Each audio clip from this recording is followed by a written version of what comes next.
బ్రహ్మర్షి పితామహ సుభాష్ పత్రిజీ గారు పిరమిడ్ ధ్యానులకు చెప్పిన 18 ఆదర్శ సూత్రాలు.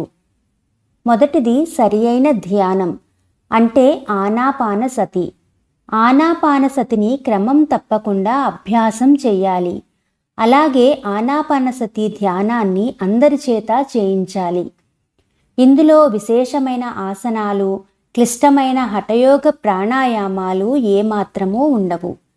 రెండవది సరి అయిన ఆత్మవిజ్ఞానాన్ని అందించే పుస్తకాలను, ఉదాహరణకు Swami Rama, Paramahansa Yogananda, Osho, Rampa, Jane Roberts, Annie Besant, Deepak Chopra ఇత్యాది గ్రాండ్ మాస్టర్ల యొక్క గ్రంథాలను అధ్యయనం చెయ్యాలి.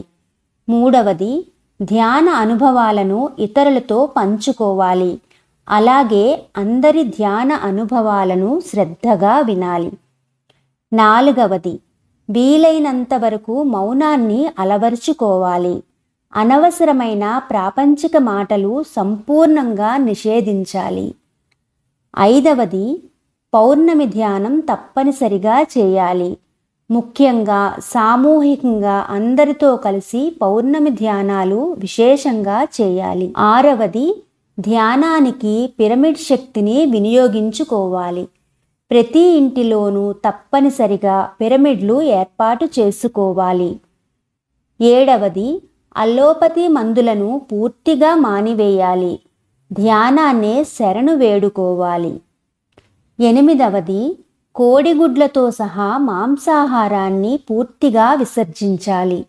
శాకాహారంలో కూడా పరిమితాహారమే యుక్తంగా ఉండాలి. తొమ్మిదవది ప్రకృతితో సహజీవనం గడుపుతూ ఉండాలి. ఇతోధికంగా అడవులలో ట్రెక్కింగ్లు చేస్తూ ఉండాలి. పదవది ప్రత్యేక ఆధ్యాత్మిక వేషధారణ ఉండకూడదు. అలాగే వ్యర్థమైన కర్మకాండలు కూడా చేయకుండా ఉండాలి.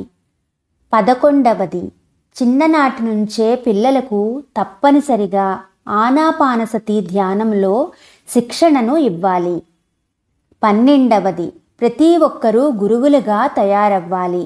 శిష్యులుగా కాకుండా ప్రతి ఒక్కరూ మాస్టర్లుగా విరాజిల్లాలి. 13వది ధ్యాన శిక్షణా కార్యక్రమాలలో డబ్బు తీసుకోకూడదు. గురువుకి శిష్యుడికి మధ్యలో కేవలం స్నేహబంధం మాత్రమే ఉండాలి. 14వది విగ్రహారాధన అన్నది సంపూర్ణంగా నిషిద్ధం. సత్యారాధనకే అంకితం కావాలి. 15వది ఎవరి జీవిత సమస్యలను వారే స్వంత ధ్యాన శక్తితోనే పరిష్కరించుకోవాలి. 16వది సాధారణ వృత్తులతో సంతృప్తి చెందుతూ గృహస్థ జీవితాన్ని ఆత్మానందంగా అత్యద్భుతంగా గడపాలి. 17వది అన్ని గ్రామాలలోనూ అన్ని పట్టణాలలోనూ పిరమిడ్ ధ్యాన కేంద్రాలను నెలకొల్పాలి. 18వది స్వంత ధ్యాన అనుభవాలను, ఆధ్యాత్మిక పురోగతి విశేషాలను గ్రంథాల రూపములో విధిగా ప్రచురణ చేయాలి.